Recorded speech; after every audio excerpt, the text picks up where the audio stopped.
Hi hello എല്ലാവർക്കും സുഖമാണെന്ന് വിചാരിക്കുന്നു. ഇന്നൊരു ചെറിയൊരു ഔട്ടിംഗ് ആണേ. മക്കളെയും കൊണ്ട് സ്കൂളില്ലാത്ത ദിവസം അന്ന് പുറത്തോട്ട് ഇറങ്ങാമെന്ന് കരുതി അങ്ങനെ അവരെയും കൂട്ടി വന്നതാണ്. ഇത് അരുവിക്കര പുഴയാണ് കേട്ടോ. അപ്പോൾ ഈ ഒരു പുഴയിൽ വന്നതാണ്. വന്നപ്പോൾ തന്നെ ഫ്രൂട്ട്സ് ഒക്കെ കട്ട് ചെയ്ത് ഞാൻ പാത്രത്തിലാക്കി കൊണ്ടുവന്നായിരുന്നേ. അപ്പോൾ തന്നെ പപ്പായൊക്കെ നമ്മൾ മൂന്നാളും കൂടെ കഴിച്ചിട്ടാണ് അങ്ങോട്ട് ഇറങ്ങിയത്. ഒന്നും പറയാനില്ല. അനിയൻ പറഞ്ഞിട്ടാണ് ഞാൻ ഈ സ്ഥലത്തെക്കുറിച്ച് അറിഞ്ഞത് കേട്ടോ. അങ്ങനെ അവനോട് ചോദിച്ചിട്ടാണ് വന്നത്. പക്ഷെ നല്ല രസമുണ്ടായിരുന്നു കേട്ടോ. ആദ്യമായിട്ടാണ് ഈ ഇവിടെ കാണുന്നത്. നല്ല അടിപൊളി വെള്ളച്ചാട്ടവും പുഴയും ഒക്കെ സൂപ്പറായിട്ടുണ്ട്. നല്ല അടിപൊളിയായിരുന്നു. പിന്നെ ഈ പിണങ്ങിയിരിക്കുന്നത് നമ്മളെ വെള്ളത്തിൽ ഇറക്കണമെന്ന് പറഞ്ഞിട്ടാണ്. എനിക്കാണെങ്കിൽ നല്ല പേടിയുണ്ടായിരുന്നു. ആഴമുണ്ടോ പിന്നെ പാറയും കാര്യങ്ങളൊക്കെ ഇല്ലേ, ഭയങ്കര ഡേഞ്ചറസ് ആയിട്ടുള്ള സ്ഥലവുമാണ്. അപ്പം പേടിച്ചൊക്കെ പിന്നെ ഒരു സൈഡിൽ അങ്ങനെ ഇറക്കി.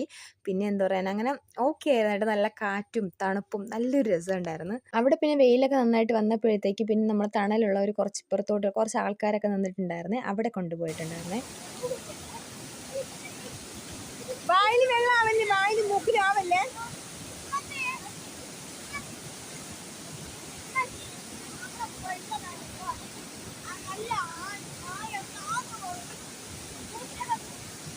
അവിടെ ആള് നിൽക്കല്ലേ മോളെ, അവിടെ ഒഴുക്കുണ്ട്.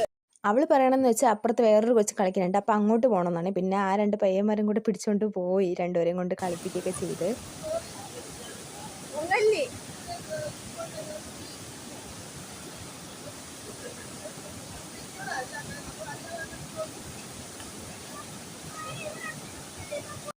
അങ്ങനെ ആ കുഞ്ഞിനോട് ടാറ്റയൊക്കെ പറഞ്ഞ് നമ്മൾ അവിടെ നിന്ന് പിന്നെയും പഴയ സ്ഥലത്തോട്ട് പോയിട്ട് അവിടെ ചെരുപ്പൊക്കെ ഇരിക്കുകയായിരുന്നു.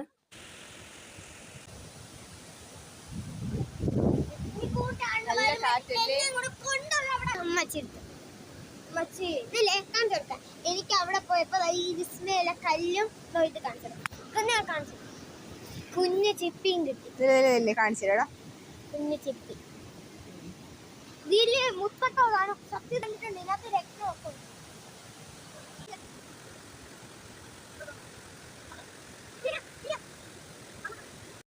പിന്നെ നമ്മളുണ്ടായ മുന്തിരിയൊക്കെ കഴിച്ച് കുറച്ച് നേരം കൂടെ അവിടെ ഇരുന്നിട്ട് അവിടെ നിന്ന് ഇറങ്ങി കേട്ടാ. പിന്നെ എന്താ പറയാനാ, നല്ലൊരു അടിപൊളി സ്ഥലമായിരുന്നു. നന്നായിട്ട് കുറേ നേരം ഒരു റിലാക്സ് ആയിട്ട് ഇരുന്നു. അപ്പോൾ അത്രയേ ഉള്ളൂ. Tata bye bye, see U.